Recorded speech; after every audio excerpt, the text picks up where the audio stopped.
Okay, Cooperative Legacy Project interview number 13, August 2nd, 2005. We're visiting with Don Wynia, Bonham Yankton Electric Association Chairman and member of the South Dakota Co-op Hall of Fame. Will be one more board meeting. And one more board meeting, okay. I will not be chairman. So are you retiring from the board or just? I'm retiring from the chairmanship. Okay, okay. We had my last board meeting last week. Yes. Oh, all right, all right. But we're talking about retirement. Okay. Well, let's go back a ways, and probably quite a ways. Where and when were you born? Well, down the road about 6 miles. In 1924. 1924. Okay. And where was your family originally from? How far back? 1620 or when? Well, 1620 if it's that long to get to, although probably not to South Dakota then, huh? Oh, I don't know. The grandpas come here from Holland in the 1800s. Oh, okay. I mean in the 87 or somewhere in there maybe. Oh, okay. Did they settle right here then? They right here wasn't really settled yet. Yeah. They came into Iowa and started a homestead at Lamar. And the grasshoppers ate them up, so they come to South Dakota because they thought that was better. Okay.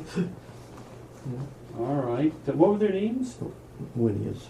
Yeah. And first names, so? Oh, there was a whole family of them. Oh, okay. Your parents, though? My dad was Dave. Dave. Okay. And your mom? She was a Halsey. Okay. Do you have brothers and sisters? Yeah. Some. Some. Yeah. I got a brother and I got 2 sisters. Oh, okay. Okay. Scattered everywhere. Well, okay. What are your earliest memories? Well, you were born right on the farm here. What were not here. Here, 6 miles away. Up towards Avon, but okay. Yeah. Okay. Okay. Okay. What are your earliest memories there? What was it like? Horses. Oh. Yeah. Well, Dad had horses until about 1930. I suppose.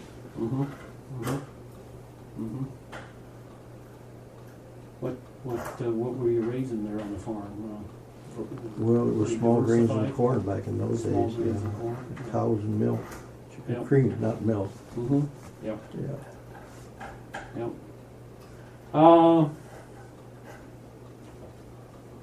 What sort of a person was your father?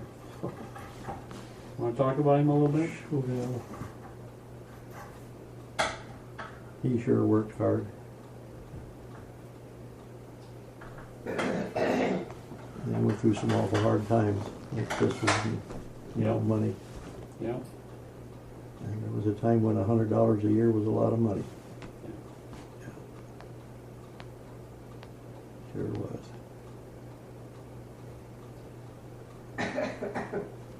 What sort of person was your mother? She lived to be 100. 100. Yeah. You know, she was something else, you know. She milked cows and did everything. Chores and all that kind of stuff that everybody did. And I think about it being when we call hot now, this was the time of the year when we thrashed, and Ma cooked for about 18 or 20 thrashers with a wood stove, and we had pie and chicken and you name it. Man, what a hot. That was something.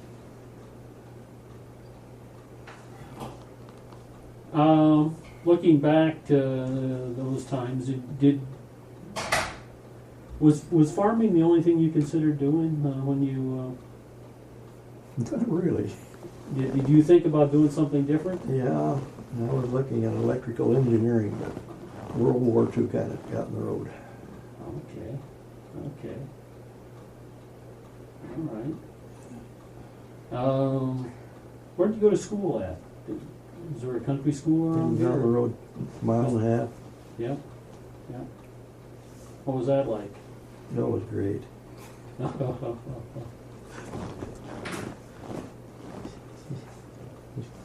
Did you go to country school? No, I didn't. We were only 2 miles from a small town, Yeah. and I went straight to town. Well, everything was country schools here then. Yep. Yeah. Yep. One teacher had all 8 classes, and sometimes we had 2 ball teams. Mhm. How many kids would you have, 18? Or? Yeah, 18, 20 kids in school. She'd have maybe more. Mhm. Mhm. Sometimes each ball team had to take 3 or 4 first graders.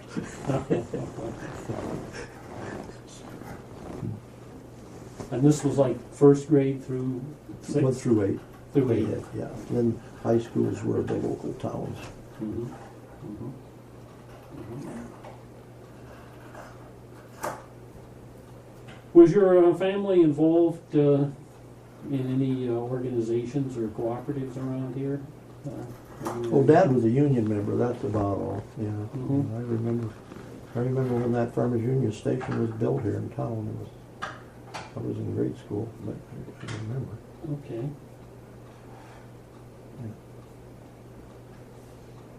Okay. And you went to school, high school where? I started a freshman year in Tyndall and finished the other years in Springfield, because that's the way my ride went. Oh, okay. Okay. What was that like? Small town schools in those days as compared to, say, today, which is, I'm sure, quite different.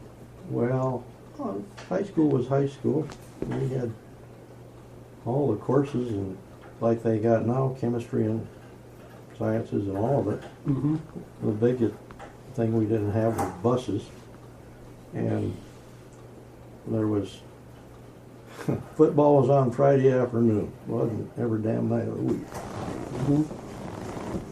Mm-hmm. Like it got now. I don't know when the kids got time to study anymore. And you talked about wanting to go into electrical engineering. Did you?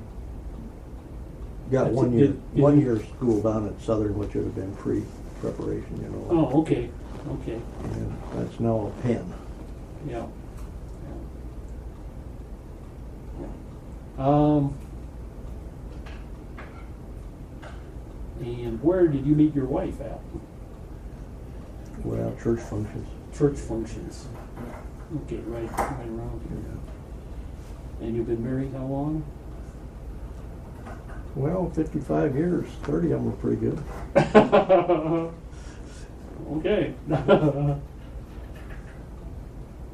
And you mentioned that the military interrupted your. Well, it college interrupted plans. everybody. It just about closed that school. When they Yeah. got done with it, there was one guy at 4F was all that was left there for men. Mhm. But I was young. I never went in until in 45. 45. Okay. Okay. But, yeah. So, did you get overseas at all? Never did. or- I was shipped there, trained and everything, and finally ended up being a cook. Mhm. Mhm. We cooked for the counterintelligence. Oh, okay. Okay. And that was that the, when did you get out of the service? In 47. 47, okay. You weren't one of the people who was lucky or unlucky enough to get called back. No, not then. Or you? The whole thing was over with. Then my wife, she had 4 brothers in that Mhm. mess, and one didn't come back. Okay, okay. Okay, what? Yeah, all right. And do you have kids? Oh yeah, How many of them? 2 girls and a boy. Okay. Mike's up in your country there. He works for Stan's Feed. Okay. He drives one of those. You probably meet him all the time. He's one of those semis with a pup on him, darn near Yeah, 100 feet yeah, long. Well, yeah. he's one of them. Yeah. Okay. was on the road constantly. Mm-hmm. One of the girls in Georgia and one of the girls is up by Rochester, Minnesota. Okay. There are some other Wynias around. Is that some of you got brothers Oh, with there's kids around Wynias here? all over. You There's packs big of them. family. I've been on the net. I think there's two states or three states that don't have a Wynia in them, and they probably do by now. Okay. Yeah, they're up at Platte, and Mike's up at here, or he lives in Iroquois, but Mm-hmm. there's Wynias up everywhere. Okay. There's a whole batch of them at Platte, there's a batch of them in Iowa, a batch of them in Minnesota. Mm-hmm. I tell you, I don't know how many boys weren't in that family. There's a family tree around here, I forgot, but there was 6 or 7 children in there, and those boys, they just scattered all over. Yeah. And they were brothers. I mean, Mm-hmm. when great-grandpa come here. Sure.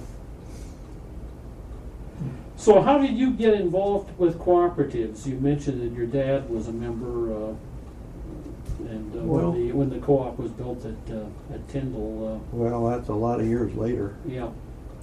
But anyway, well, we farmed, and it was just one of the normal places to buy fuel and stuff, for that matter. We'd buy supplies from. It was called Farmers Union Oil, Yeah. and I was on that board for a long time. Mm-hmm. Mm-hmm.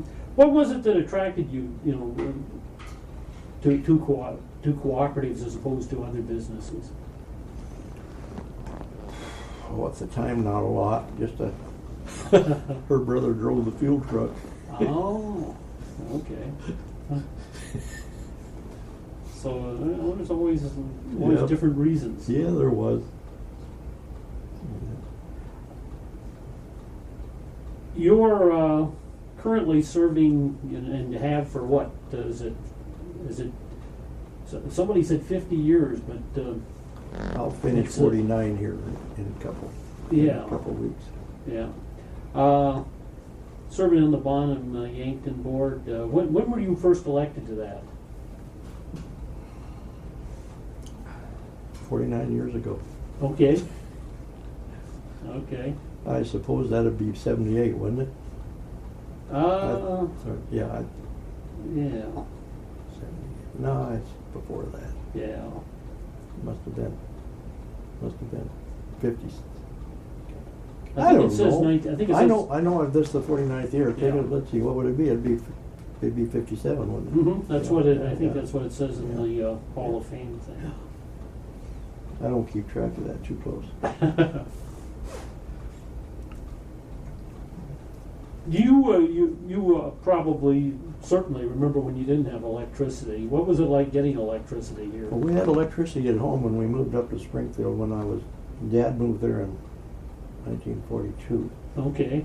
Before that, nobody had electricity. Mhm. Nobody. Yeah. And when we come back here after the war, while there was there was very little electricity because the lack of copper just stopped it cold. Mm-hmm. But the only crop that was formed was down at Vermilion at the time. That was one that was put together pretty well. Mm-hmm. But we bought this place when we got married in 1950, and we went, 2 years without electricity before we got it. Yep. We run around with lanterns. Mm-hmm. Didn't think nothing of it. Yep. We lived quite well, Mm-hmm. It ain't too tough sleeping in the dark.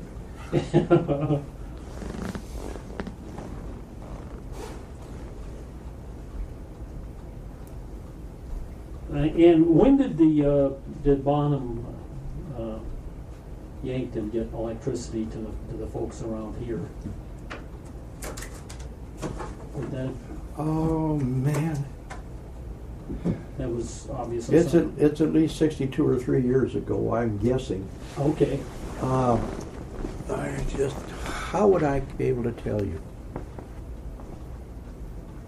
I know we had our 62 or 63rd annual meeting here a year or so ago, but that record would be down in the office. I'm not just sure. Oh, okay. So I knew some of the very first board members that were on it, buried a few. Mm-hmm. Mm-hmm. You went on the board in 1957. What were the how large was the co-op and what was it doing in 1950? Just basically providing electricity, or?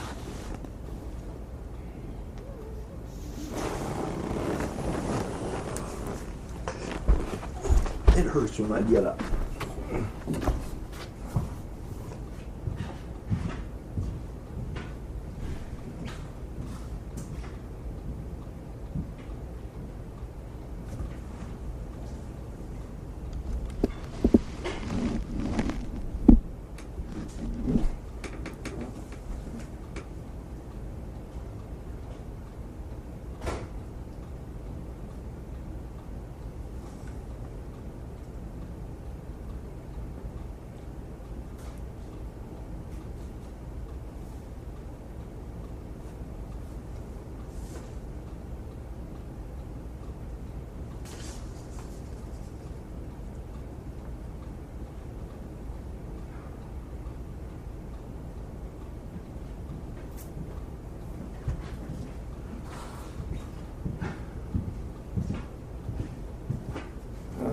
I always say I know quite a little, but I can't think of it.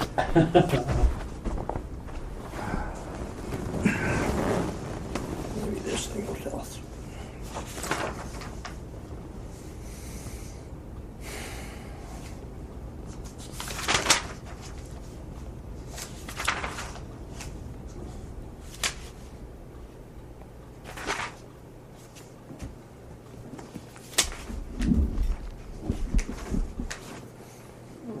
Well, I thought sure it had the number of meters, but I don't see it.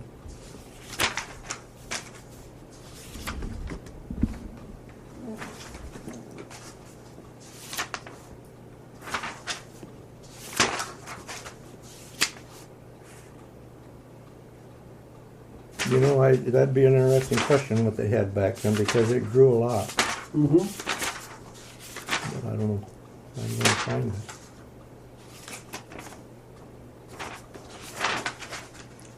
Well, I suppose that the individual farms at that time were. We're still signing up. Yeah. Yeah, that's what I'm getting at. Mm-hmm. Right now we got right around 3,000 meters. Mm-hmm. But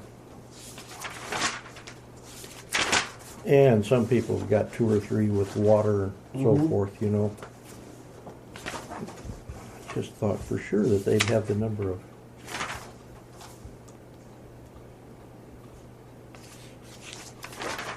Meters in here, but it don't look like it. Mm-hmm.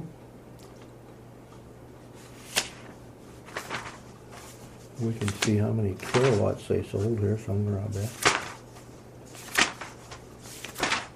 Mm-hmm. Things are different now. Oh yeah. I haven't looked at this thing for a long time. Mm-hmm. This is the audit of 1957. Oh, okay. That's what it is.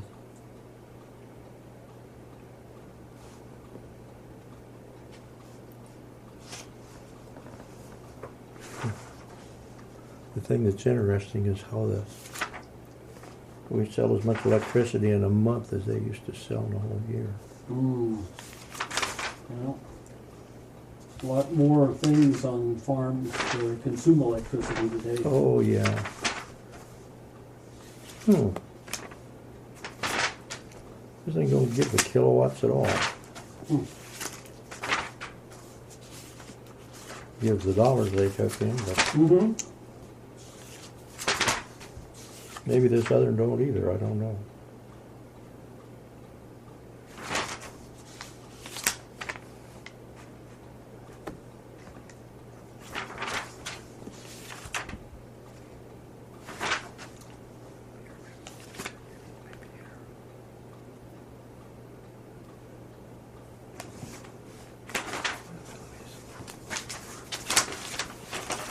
Well, that year they took in 247,181 about a month in dollars. Yeah.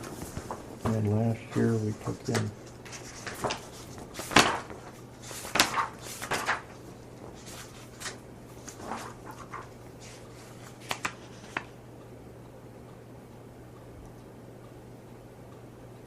$5,220,978.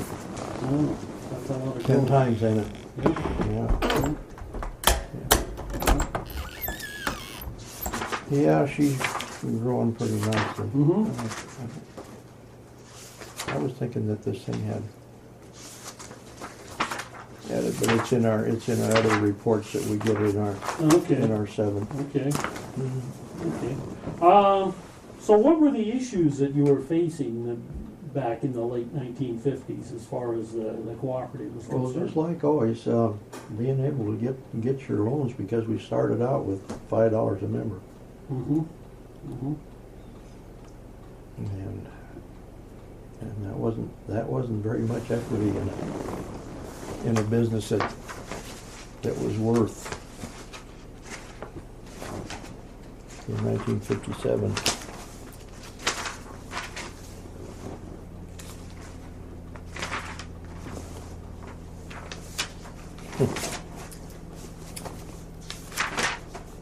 Did they here get one of those 2% loans when they got started? That's all they had been. Yeah. Yeah. That's all they had. And you could use those both for expansion later on as well as from the original. Well, where was an operating report? Here we are. Now, by the time I found out what was we looking for. Oh, we were talking about the size of the co-op at one point, and Well, yeah. I would have guessed that it was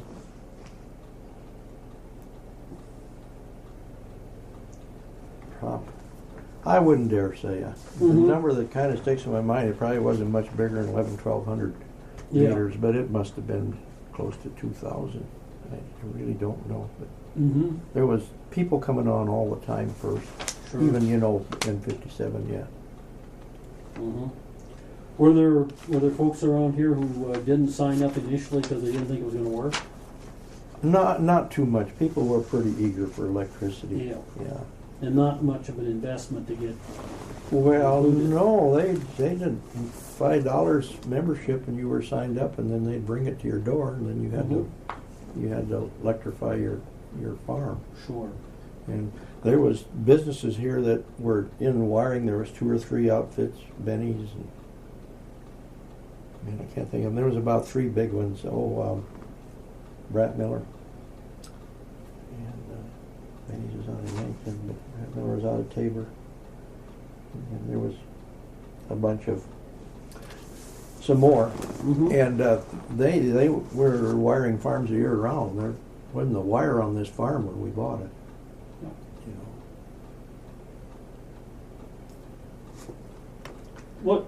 Looking back to those times, were there?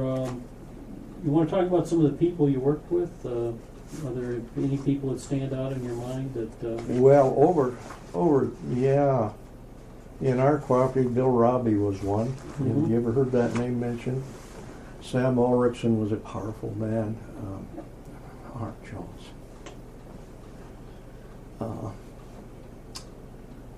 There's so many, I can't even think of them, but Doug Murphy, Herman Holt, Rust out of Black Hills, can't even think of his first name, he was president of SD, or the South Dakota Electric. Mhm. Oh, man.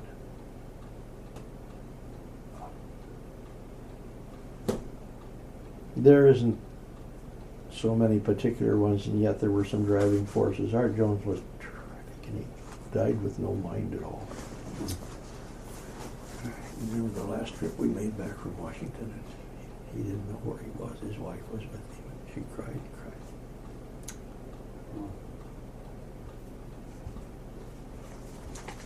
He was the driving force of Basin, if you're not acquainted with it. Okay. You know that. Yep. Okay. Yeah. But if you want to talk about your perspective on it a little bit, I'd be happy to. Well, I'm listening. it was just a time of growth, and we were very lucky here in this part of the country because we could. Well, when they started, we didn't have the dam power, Mm-hmm. and when I come on the board, that's just when we were getting it. They were when we had our honeymoon, we went down and watched a couple hours build it down at Lake Andes. And the power was coming out up above somewhat already, but that one, and then Yankton was built later last end. But that was the lifeblood here of the co-ops, and it was what was amusing was some of the towns. That power was up for grabs, it was just laying there. Anybody could get it here in South Dakota. South Dakota had that allotment. And I know I and Bill was a president, and we went down and talked to Bill Edwards, who was the mayor. And in Tinman, we said, "You guys are missing the boat here. You ought to sign up and get that Bureau of Power brought in." Well, Bill says, "We just spent a lot of money and put in that big Buckeye. And gee, that motor was as long as from here to that wall, but it didn't generate nothing compared to that." But anyway, they got on the wagon, and what a blessing it was to that town of Tyndall. They built the hospital and everything else with that overflow of money that they took out of it and give the power away. And we went down to Springfield, and it was the same thing. And the same thing, the mayor was for it, and the city council was not, and they didn't get it. And so they are still getting power through Northwestern. Not that Northwestern hasn't served them well. But that was the way it was first. And then, as the years went on, by the late 60s, we were seeing the end of that. And we're also looking at the first stages of Basin. Sure. And of course, that's when it began to start taking money. And that was built with RUS too. But you got to understand that was coming to a close, and that's when the guys got together and come out with CFC. You know what that is? That's the cooperative finance. It's just so interesting. Waiting for you. Let's see here.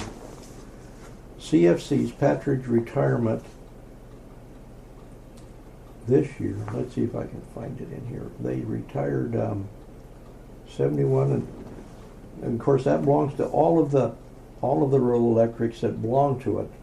Pretty well, most everybody in South Dakota does. But they retired 71 million in capital credits. But since the beginning to the end, they have given back $1 billion.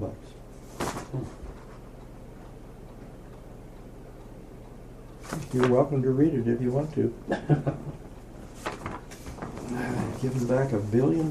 Ain't that something? That is. I was just reading that here while I was kind of waiting for you. Get it going. I knew it was a lot. The man that's the governor of that runs that, he was a field man here in South Dakota. I knew him well. Done a wonderful job with it. And there still are U.S. funds, but they're getting harder and harder to come by. But that's been a battle, and then there's always problems with budgets in Washington, as you're aware of. And even to the point of destroying co-ops at times, especially the rural electrics have been on, back in the Eisenhower administration, were on pretty thin ground. But if they can't see the light in Washington, sometimes they got to feel the heat, and that's what they felt. And you've been on quite a few lobbying trips to Washington, I presume. Not recently. Not recently. So many I don't even know. Yeah. My wife's an expert on touring Washington. Aren't you? You are, yes. She's seen much more of it than I have. But been 5 years ago since we've been we there. haven't been there. When you get so you can't walk, there's a lot of walking. And you've got to have handicapped approaches in all the public places here. But confound it, the Capitol don't have to. I'll tell you that right up. Boy, I said that one time. I said, "How come you guys got to run us up a plank?" That guy didn't take kindly to that.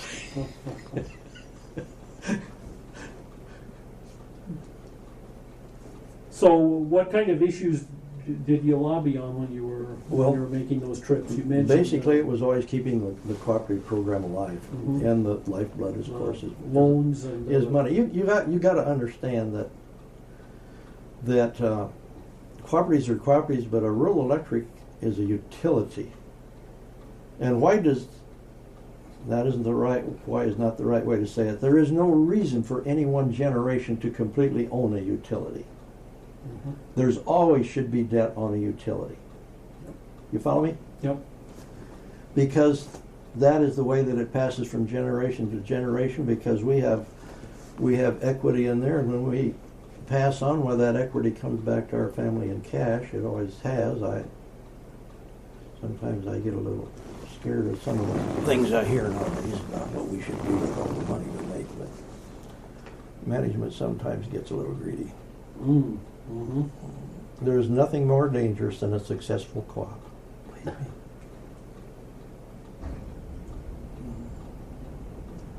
What sort of relationship did you have between your local co-op and, say, East River and SDREA? Do you understand them at all? Well, I do a little bit. Well, they don't belong to themselves. They belong to us. We That's own right. them. Well, yeah, sure. You got to understand that. Once in a while, you'd think they don't, but we do. Mm-hmm. Mm-hmm. Mm-hmm. And then basically, in its own right, then it belongs right out to the grassroots member out here. Mm-hmm. Was it a good working relationship with the people that were at those places? Oh yes. Oh yes. Yes. Yeah. Oh, some powerful people in there. My goodness. Mm-hmm. Yeah. Yeah.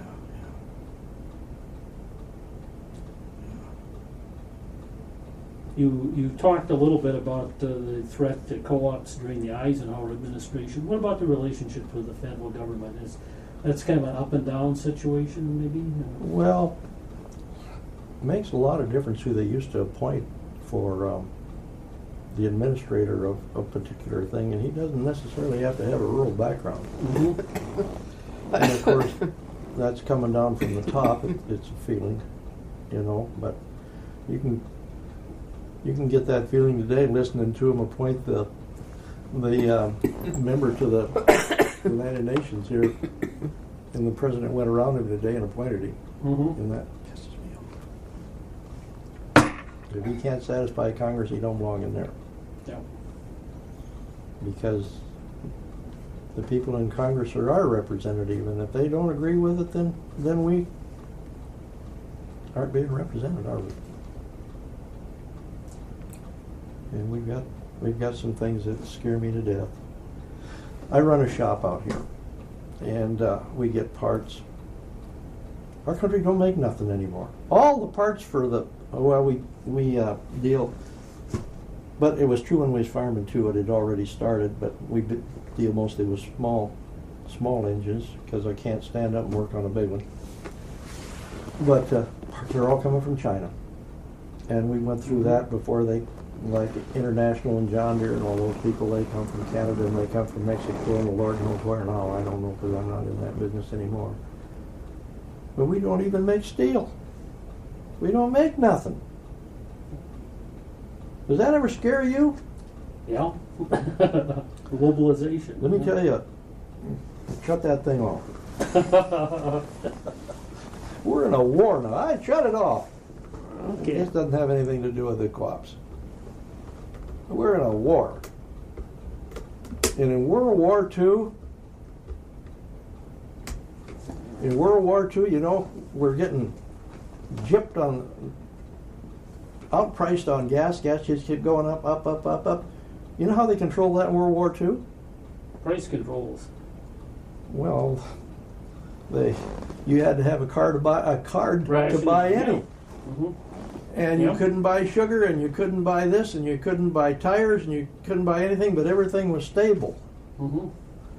And now I see the vice president's company making millions and millions of dollars, and he's not even honest. I mean, you would have to be, even if you was blind, you could tell it's not honest with the overruns and short They don't even know where the money goes when it goes over to Iraq anymore. $2 billion, and they Yeah. couldn't account for it, and they Yeah, turned around and gave the guys a bonus for doing it like that. $2 billion, guy.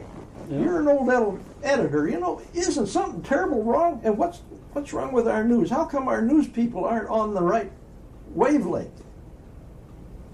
It frustrates Does me. it frustrate you? Frustrates me, you bet. You bet. Particularly the broadcast media. They people can come up with a bogus statement, and they will report that and report on what the person said without investigating whether or not there was any factual basis to it. It's just And it just is gossip. frustrating. Yeah. God, Yeah. I don't know. Yeah. And we're so dumb. Yeah. And I haven't anything against the Mexicans, but I don't think that we have any business with absolutely no controls on our border.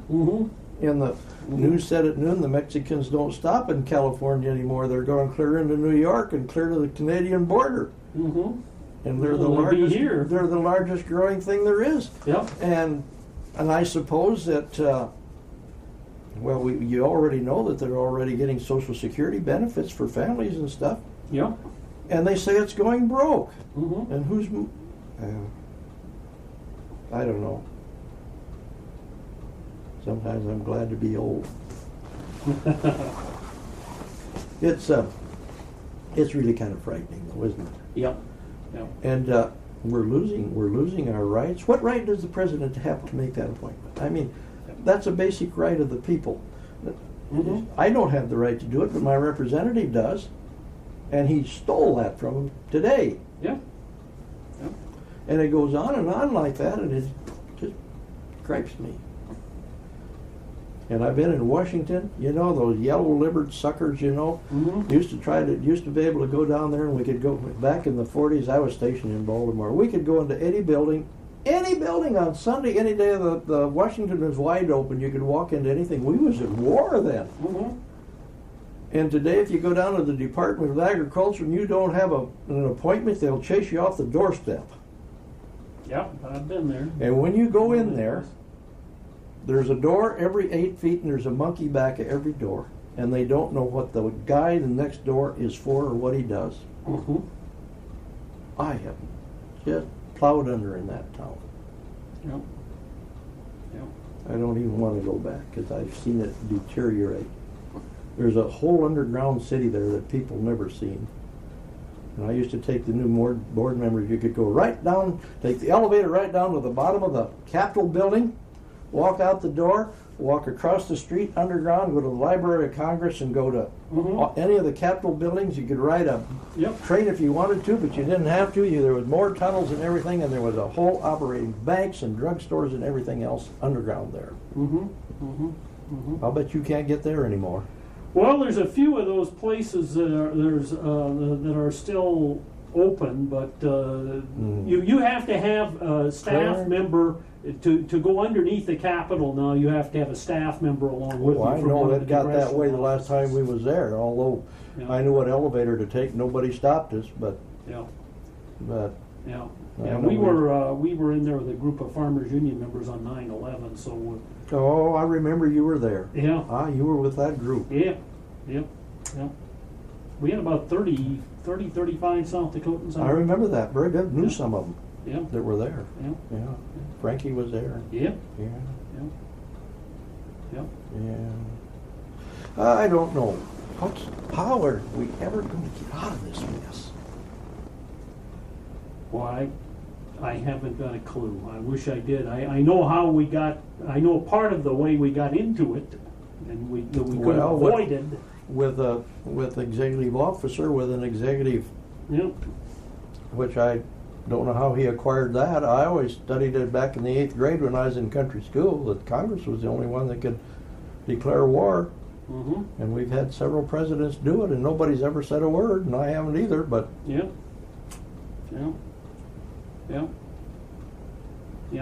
it always reminds me of. I remember seeing a documentary about the Civil War on television, and apparently when the Union Army was crossing over the I think it was the Rappahannock River into Fredericksburg, and one of the guys said to one of the other guys that commented on how easy it was getting in there, and the guy says getting in was easy. Getting out might not be so easy, and that's Iraq for sure. You know, I got interesting roots. My mother's family, they come from the Carolinas after the Civil War, and they've been here a lot longer than Dad's family was. And of course, that well, Uncle Bud brought along a black boy that was part of the family possessions when he came. Oh. And my grandmother, she was cared for by black people. And but after that Civil War, and they come from beautiful country. I've never been right where they have, but a lot of the relatives that went back there, there's still a lot of relatives there. But their close ones have all died. But it got hard to live there after the war. Yeah. And so Grandpa Eck, he come out here to Springfield and reestablished the whole clan.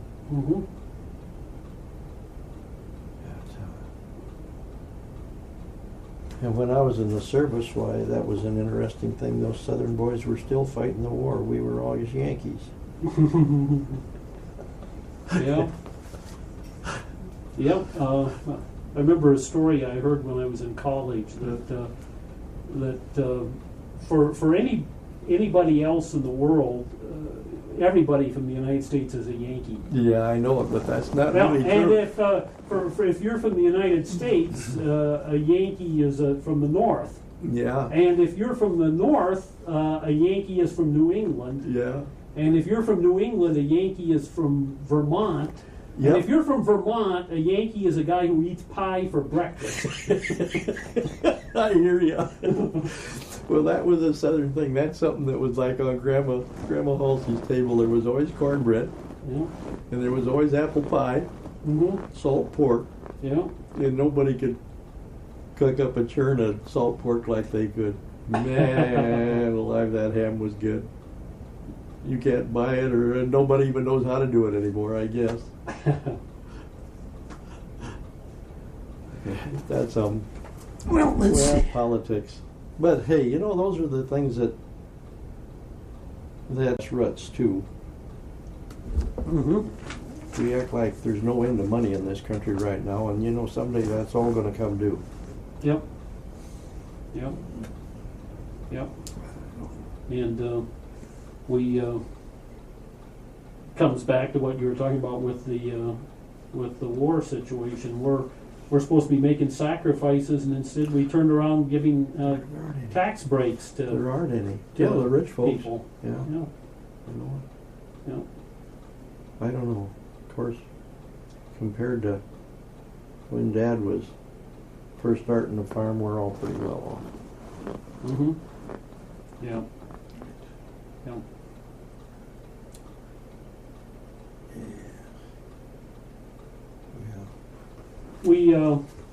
I think we were kind of working our way along here, and we moved up through the 1960s. What kind of stands out from the 1960s for you as far as issues and so on at your cooperative? Oh, I don't know. It's kind of hard to say. I suppose that was some of the issues then were developing basin, I would think. You know, it's kind of hard to part it all out. You know, you got to realize that East River was one of the first things that was put together, and when these co-ops were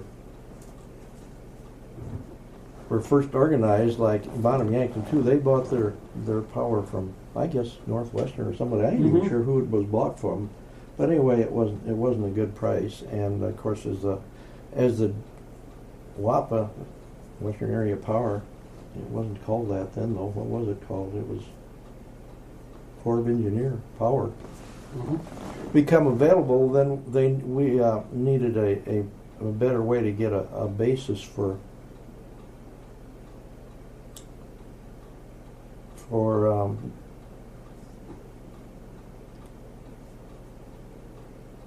not distribution, we're distribution, but for the power lines that bring it out here. Generation is the dams. What's the other one? What's East River? It's not a distributor. Yeah, we're distributors. Mm-hmm. Well, whatever East River is, but the guys got together and they could get all of these allotments and they put it all at one, and then East River could deal better with WAPA and get it in chunks, and that's how that came about.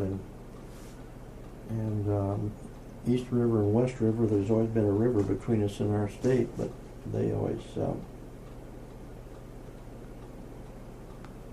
well, East River really stops at the river, so help me, it goes right up the river in West River. But in the state organization, which was organized probably after that, then that was a merging of the two. Yeah. And all of these give them more power in Washington. That's where I'm headed with it. Give you something stronger, and you had more clout with your representatives, and also it used to be that when we go in, well, we never visited our own our own representatives. They were in our pocket already. We'd go visit New York and some of the rest of them. Yeah. And it used to be we was welcome, but we're not too welcome anymore. Was there a You always found that in Farmers Union too, haven't you? Yeah. Huh? I mean, it's the same deal. Hey, a couple times you guys tagged along with us, some of Farmers Union with us. I don't know. I think I was on your team one time. You back well in the may have 80s. been. Yeah. I remember one time you did, and we said just come along. And I don't remember who we visited. Did we go to Baker in California? Possibly. He was a great big bear of a man, and he saw us too. Yep. And that was one of the final times. And we used to go see that. I can't think of the guy from New York. He didn't even have a cow in his district. He said the only cow he saw in his district was the one on the Dairy Queen. But those were issues, you know. It's always been a thing of growth. We're still growing, and Basin, you know, is we got a real shock down in this cooperative here when the factory here in Springfield announced they're going to close her up. That just come out here about 2 weeks ago. We gathered that too. Okay. That's quite a shock in the community too, because there's lots and lots of people work there. They tell us down at the co-op that they'll run till about a year from now. And close it up in September, October, but of course there are people, they tell me they're starting to leave already because, gosh, if anybody can get a job and not be unemployed at the end of the day they shut the door, they better be going. And of course here goes our young people again. That's something we don't have. Yeah. Did you down here run into issues involved in territorial? Yeah, well, that was a statewide thing, and of course here Northwestern was down the roads and in all the towns, and they had a few customers, but then they liked it. That still can be a hairy thing when they can come 3 miles out of town. That, you know, we don't have so much of that. Vermilion's had quite a problem with it. Yeah. Yankton could. We serve right all the way right around Yankton, right smack around them. All that bottom development. You get down on that bottom one. That road's all tore up. Don't go down there now. That's a mess. But you know, down by the dam and down in there where that place grows 40 houses a year.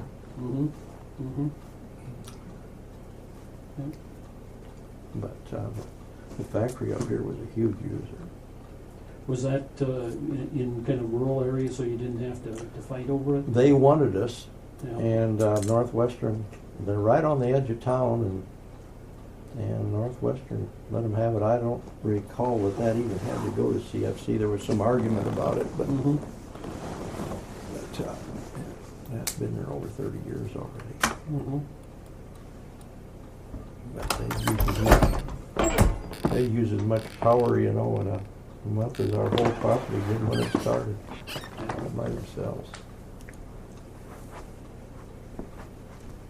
Yeah, looking back to the, we talked a little bit about the 60s, and you've got Basin and you've got coal-fired plants providing some of the power, as well as... Oh, we got a lot of coal plants. Yeah, as well as the hydroelectric dams. Did that continue to be a struggle as far as keeping the preference clause so that No, you see, the thing is that the preference clause there's been some erosion, but the preference clause gives us an entitlement to a certain amount of power, and of course now that depends on the water flows, which is cutting it right now some. But the thing is that we was so far over. In the 60s we could see it coming, and we started building basin, and of course it was overbuilt first too. But today there's no spare power in there. There's none. In fact, basin's on the drawing board. I don't know how official it is, but they're looking at more plans to build it. It's going to have to be done in the next 10 years. And where it'll be and what it'll be, I don't know. You know what the wrestle is. You live in here, and you've seen what goes on there. What do you see as the future contribution, say some of the alternative power forms like wind? We have seen a little bit of wind power coming online. Well, wind has got possibilities, but it's got some restrictions.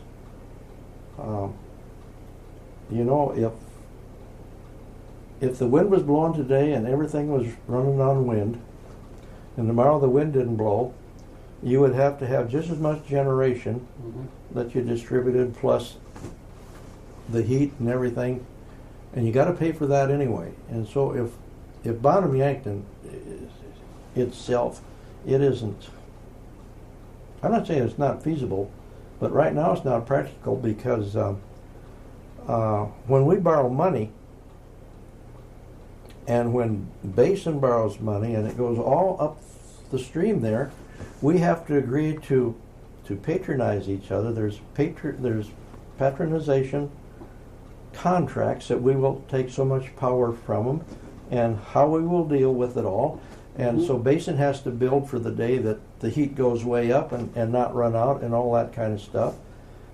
And so if we would add wind on the side, we've still got to charge the customer that base amount of money in that first part of the rate so that we can cover all those costs. And it's just an extra load. It's feasible, but it's not financially practical. And sometimes that's kind of hard to get through people's heads because, well, I got a farm out here and the wind's blowing on it and that's free to me and I want to sell it to you. Well, I'd like to sell it too. Yep. Well, what's it worth? Yep. And people are going to get hurt with these guys coming in here and telling them that. They scare me to death. Because I've had a few windmills that didn't work in my life too.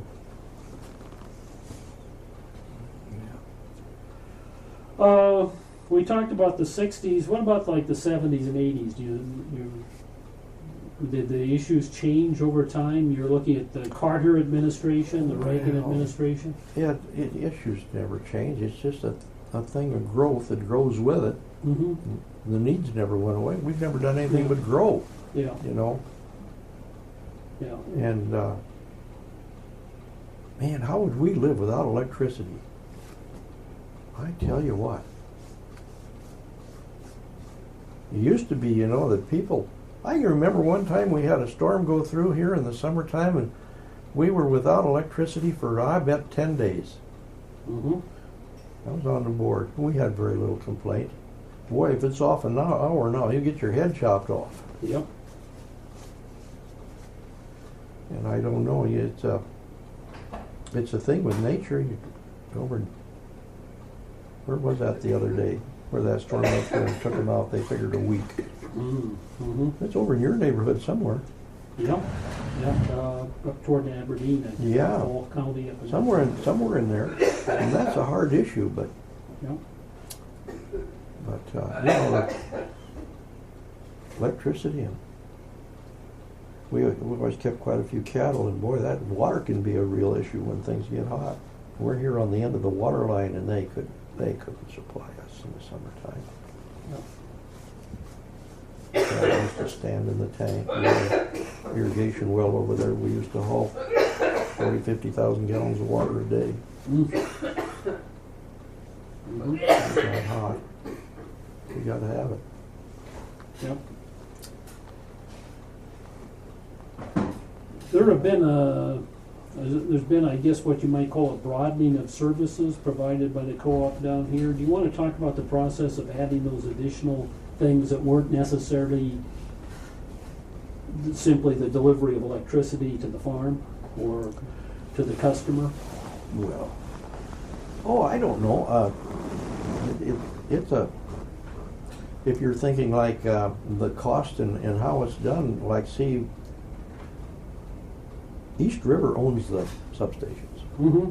Mm-hmm. And so like when the factory went in with that substation up at Springfield, I'm trying to think, was that there or not? It was enlarged tremendously though on account of the factory, I forget, but Yeah. I think they might have just been one at 10 at a time. You know, I remember it gets kind of faint. But when we get the load, then you see East River's just as eager to serve that growth as anybody, and of course, then they have to deal with a bump in supply with Basin Yeah. because the power that's coming out of the river, as far as generally speaking, is the first firm power. That's firm power. We just use that first because it's the cheapest. It's the base we build on. And I don't think we even get 60% of our power out of there anymore. Probably closer to 40, I'm sure. Yep. But,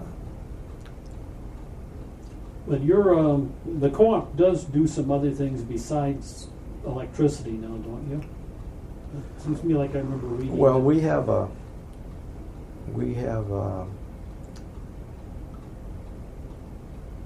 we furnish this area with the net. Mm-hmm. Yeah. Okay, the internet. The internet, yeah. And right now that's it's in big expansion. It's just coming on. We have the contract in this area for Wild Blue. If you've ever heard of that, it's satellite and it's instantaneous. Okay. I don't need anything that fast, but a lot of people are scrambling for it. Mm-hmm.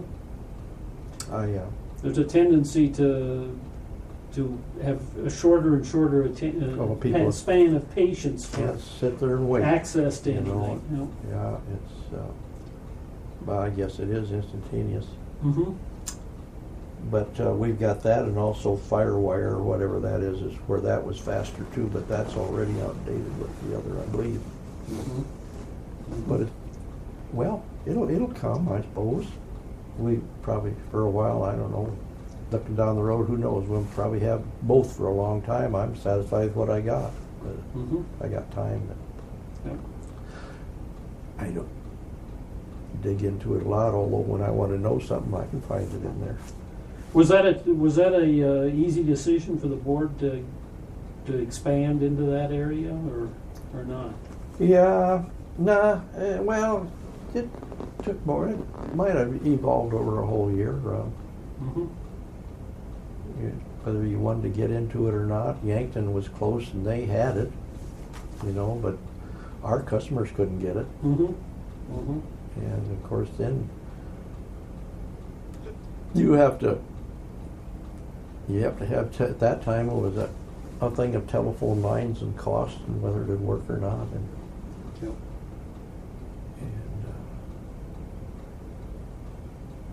It evolved slowly, but lots and lots of people have got it and want it and use it. We give it to the schools first. We'll just set up a station in there and make it have it.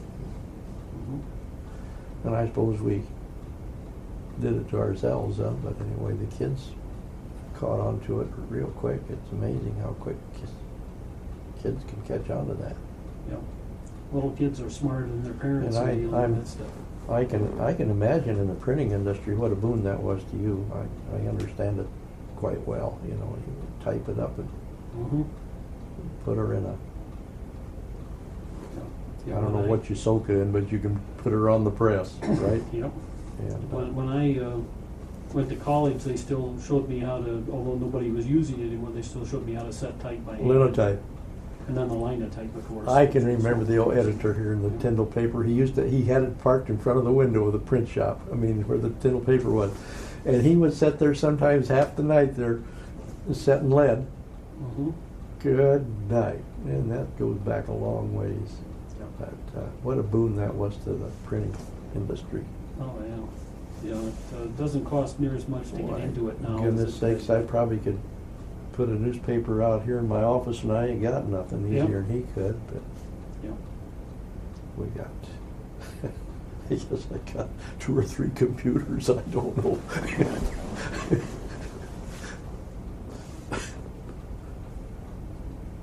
I'm still using one of the old slow ones for my business, and that's got the right program on it. Mm-hmm. Mm-hmm. I guess we kind of talked about this, but looking back over the span of time that you were on the board and have been on the board, have the challenges changed that are facing the cooperative here? In the nature of them, you've talked an awful lot about expansion and what's involved with that. I don't know. A board member is still a board member, and he's elected from the membership. The responsibilities have become somewhat heavier. There's no question about it. We handle a lot of money, and we're forced into things that kind of hard to comprehend, like that. What's the name of that? That Oxley Amendment. It has to do with the credibility of directors and managers. But now that thing's in writing. But I always said a director had. Well, I never knew any dishonest directors. But we live in a different age now. People that embezzle if they could, I guess. But no, I've never seen that in the directorship. But kind of amazing that all that went on with some of them, that those guys are still running around and never had a trial or anything with all the money that they were dishonest with. I was in security sales, and I know a little bit about what's expected of those kind of people.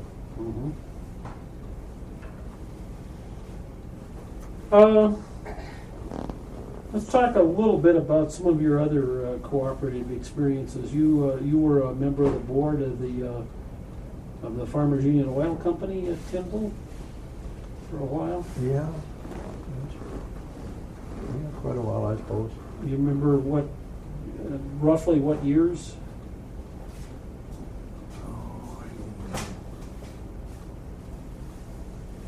50s and the 60s, I suppose. I was on that thing for more than 20 years, I think.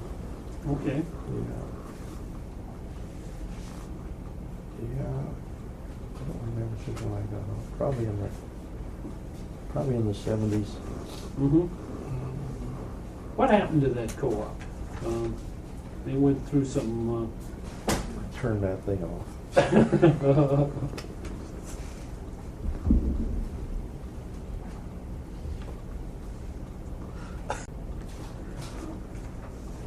Well, whatever you want to talk about. Well, it's just one of those things. That cooperative had money.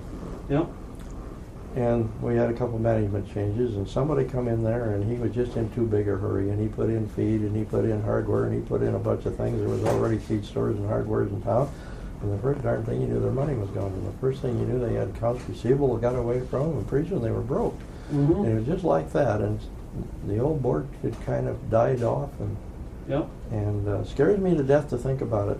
And you probably shouldn't even say that, but they did. There's nothing more dangerous than a cooperative with money and a new manager. So help me. Yep. And the board has got to be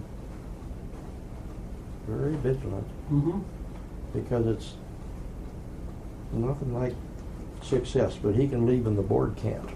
Yep. That's maybe more than I should have said, but I hate to see that thing go down. That was an old cooperative. My dad was on it. Her brother, his whole lifetime, Elvina's brother, he hauled fuel for that. That was quite a job. They had 2 petroleum men. Now they don't. There's only one in the whole town. And they were on the road day and night hauling fuel. I don't know. And it went on, and when I got off, he became the manager. They let him be manager, and I said, it's time for me to get off. I says, I don't want to handle. Hey, I just want off because he needs the job and I don't. You understand that? Yeah. That's all I got. Yeah. And you don't ever need to write that up because nobody needs to even think about it. But you ask, and that's the truth. Okay. And then after that, he retired. He was a very well-known man, and the thing run along smoothly with no racket or noise or anything. And then they got a couple of managers in there that wanted to grow. They just wanted to grow right now, and and that's what it took. And they didn't. The town didn't need it. Yep.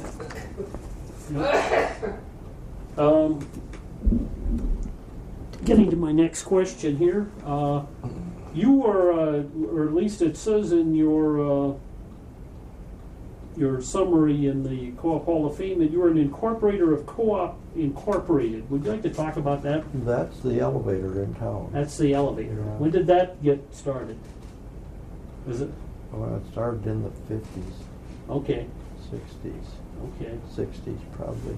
Mm-hmm. It was owned by a private family, the Sirs, Mm-hmm.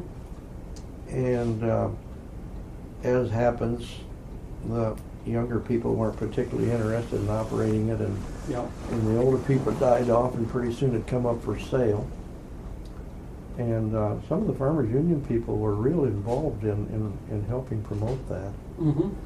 But when it all got put together and everything, the thing went to CCA at the time. Oh, yeah. And I don't, well, the CCA come ahead with quite a bit of money to help them get started. Mm-hmm. And they bought that thing lock, stock, and barrel. Yeah. And I was on the original incorporating board of that. And it run along quite successfully. It's having quite a struggle now. And it's a thing of what's going on in the thing of bigness. We've got Beardsley over on the north side of us. Mm-hmm. And they got a railroad, and they're big, big, big. Yeah. And we put the bridge in across the river, and that's 30 miles from another railroad on the other side of the river. Mm-hmm. So the south side goes south, and the north side goes north. And the pickings are pretty tough in here, and they just can't compete in price with guys are getting big trucks Yep. and all that kind of Yep. stuff.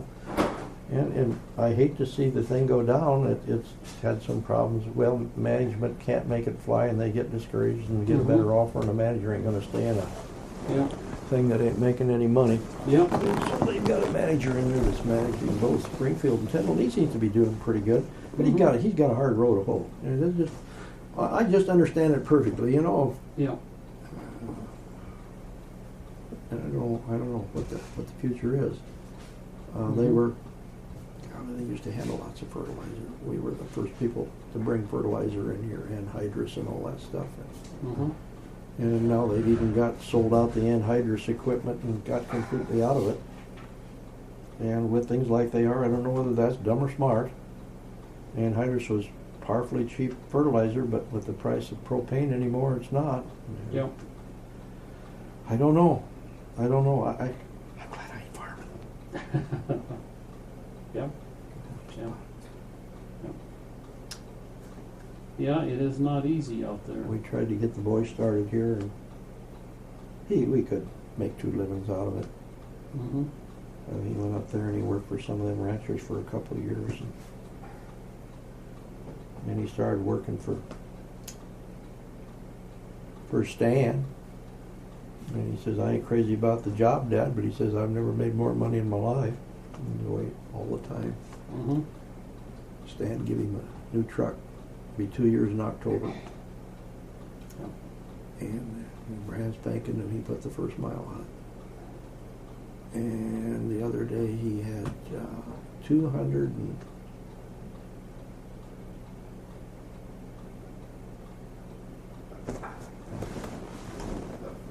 well, he died. It was up there so far he'll almost have 225,000 on it by the year and 2 years. Yep. Just a little ways away. A lot of driving. $250,000. But so he does a lot of driving, lots of driving. But he says it pays well, Sure. and he says they give me wonderful equipment, just like a house. It's got a refrigerator in it. It's got, I think he's even got TV, telephone, radio, and when he leaves on Sunday night or Monday morning, he don't know where he'll be on Wednesday. Because it's all communications. When he gets on the Rapid City area, he may come home or he may go to Montana for coal. Yep. And that's the way it is. But anyway, that's what he did, and farming has got to be very competitive, very big. Yep. You realize corn was worth more the first time I sold corn in 1947 on my first crop than it's worth today, bushel. I Corn believe was it. $2.80 that fall for a while. Yep. Yep. Yep. You couldn't get, I don't think you can get 2.5 for it. Probably about I bet it's worth less than $2 down at the elevator today. I don't keep track, I don't know. Yeah. I don't know how everything can cost more and more and more. I bought a tractor when I come home and it didn't cost $1,000. And I wouldn't put a tire on one of these babies today. No. That's true.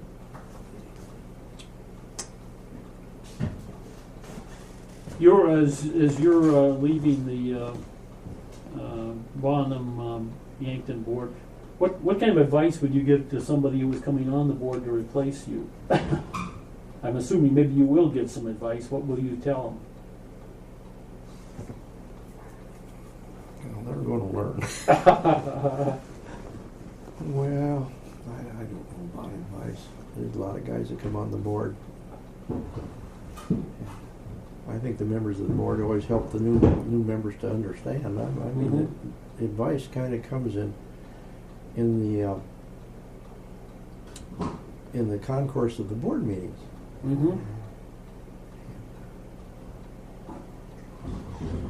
Caution is probably the best one. I tell you what, nothing has to have a motion to move it today. Yeah. That's something I've learned the hard way. Yeah. When you're spending big money, it don't hurt to table it a little bit.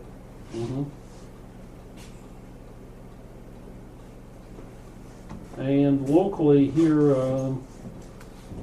have there been a lot of changes in your community over the years? Oh, yes. Just like yours. Yep. The schools are struggling for money because the whole thing hinges on the number of students there. And we have a large church in Springfield, and there's hardly any young people in it. They're all gone. Yep. They take their kids with them. Yep. And that's grandpas that are left there, and a few stragglers. But it's, man, at Christmas time when they all come home, there ain't room for everybody, and that's the way it could be, and it ain't. Yep. You know. Yep. And we've been lucky. The factory and the prison there, as punk as they are, have made it so some people can continue to farm with somebody working and somebody farming. Yep. Or maybe both. We've got families who are both on work at the prison.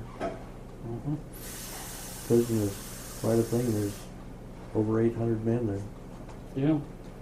We've had quite a little to do with that. I and my wife did a chaplaincy in that prison for almost 20 years. Oh, okay. And we quit a year ago in April. Couldn't walk anymore. But anyway, there was 870 guys in there that day. Yep. And they built a new facility that'll hold 400 more. It's complete. They're going to build a new kitchen and a new place to feed them. Mm-hmm. and probably close the old one, which I don't know what they'll do with. But it's a going thing, and they're never going to run out of people wanting to rent a room. Yeah.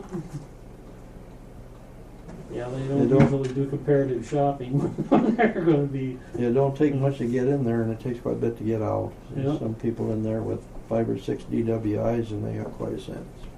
Yeah. You never see such a sad place in your life sometimes. Some people own a half a house, and they leave a family at home, and a car with payments, and a house with payments, and they lose the whole works. Mm-hmm. Is there anything you can do about it?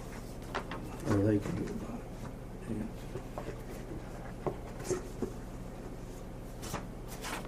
So, how do you feel about the future? Would you describe yourself as an optimist or a pessimist? Oh, I don't know. You can always make a living, I think, if you want to work. Mm-hmm. Mm-hmm.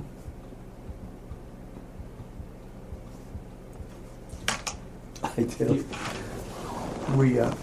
we quit farming, what, 95, Mom? What year was it? I don't know. 7. 97. I bummed it. Well, I went and worked for a guy up at Wagner for a year, part of the time, and we always were, our family was always mechanics. We never sent anything to town, big equipment, everything was always done in the shop. Show you my shop after a while if you want to see it. Sure. But anyway, so I started fixing small engines, and it wasn't long, and a mower company come out here and approached me if I'd sell their mowers, and this spring I was just plowed under. I had so much work I didn't know what to do with. Today is the first day that I don't have anything on the floor since last April 1st. Wow. Busy.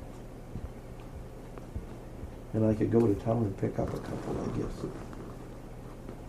It's the first day ever.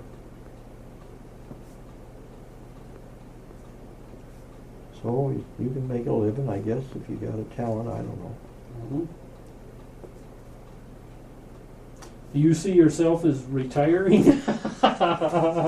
Or would you call yourself retired now, or what? Well, they or say is this as close to retirement as you're going to get? probably about as close as I'll get. I don't know. Yeah. I don't even feel good when I don't work. Yeah. Yeah. You gonna retire? Are you call yourself? I don't know. You call yourself retired? Not now, no. Oh, not now. Not now, but I don't know. How old are you? I'm 58. Oh, you're just a kid. Yeah. Doesn't matter. Yeah. I'll be 81 in a couple of weeks. Mm-hmm. Yeah. Would you be happy retired? Not right now. I don't have enough hobbies to keep me occupied. I'd have to come up with something new. Well, that's something we never did really learn to do either, was play, although I've done some things in my life. Other things. I've been a security salesman. I was a flight instructor for a while. Really? Yeah. Do a lot of airplane time. Okay. Quite a thing. Mhm. Very enjoyable. But, What kind of planes do you fly? well, an instructor can fly anything that he's checked out in, Mm-hmm. which was quite exciting sometimes. Yeah. But it's like a lot of things, it's power and speed. Mm-hmm. It could fly. There have been times that I thought it would have been nice to be able to fly and get someplace quicker. Yeah. Other times you kind of appreciate a little bit more time to Yeah. think. Flying the airlines right now is not the greatest experience. No. But we flew airlines for years and years, and then we had one for a while. We went out to Georgia to see my daughter last winter, and Mm-hmm. they didn't hassle us or anything, but I mean, it whole extra hour ahead of time. It used to be you could run out to Sioux City, and if the airplane door wasn't shut, you could get on. Mm-hmm. And you'd go, and now they gotta look at all your goodies. And Yep, yep. Well, I think at this point, I think I'm going to sign off this. well, We've been visiting with Don Wynia. we Thank had you. another experience. I was on the Farmland Industries Board for a number of years. Oh, you were? Yeah. Okay, now they didn't mention that. Well, let's talk. Let's Probably. let's stop here and talk a little bit about that. Well, we was on there from 81 to 84. 81 to 84. Okay, okay, and that was from that Co-op Inc. that you were. Well, we represented this area, this whole state. Yeah. Yeah. Mm-hmm. That was a state representation. Okay, okay, okay. That was an interesting thing. That was huge, Yeah. and I really don't know what happened there. That thing ain't turned on, is it? Yeah. Is it? That thing should have never been broke. Yeah. Yeah. Did you have some of the debentures that they had? I was a salesman, You were a salesman. Oh, okay. and do you realize that they had paid back every penny of that borrowed money? Mm-hmm. And that tells me that something was terrible wrong in that bankruptcy, because they sold that for 60 and 70% of value, and probably much less than that, and still can pay all of their debts. Mm-hmm. Something is horribly wrong. Yeah, there was an interesting article in the Cooperatives magazine that. I used to get that, and I haven't gotten it for a long time. I forgot about it even. Yeah, the USDA magazine, a study on I that. forgot I used to get that. I don't know why Okay. it quit coming. I'll send you a copy of that article. I seen farmland part of it on the lines. net the other night, just by accident. Mhm. I was looking for something else and pushed the wrong key, and there it popped up, and I didn't know that was in there. Hmm. But that was just one thing that joined over. A really cracking plant. That suddenly become worth a fortune. They give it away. Mhm. Is that the article you seen too? It could have been, yeah. Yeah. Well, that's just one of the things. Yeah. I don't know. I don't understand it.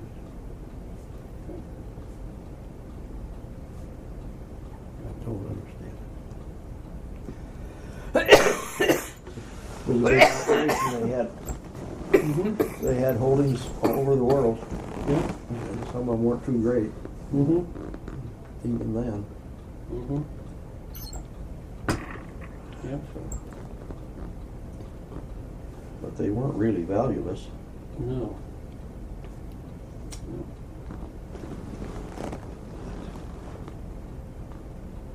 Well, thank you for taking part in the Cooperative Legacy Project, Don. Yeah, it's quite a ride. Okay. You know what? Yep. Yep. It's been interesting.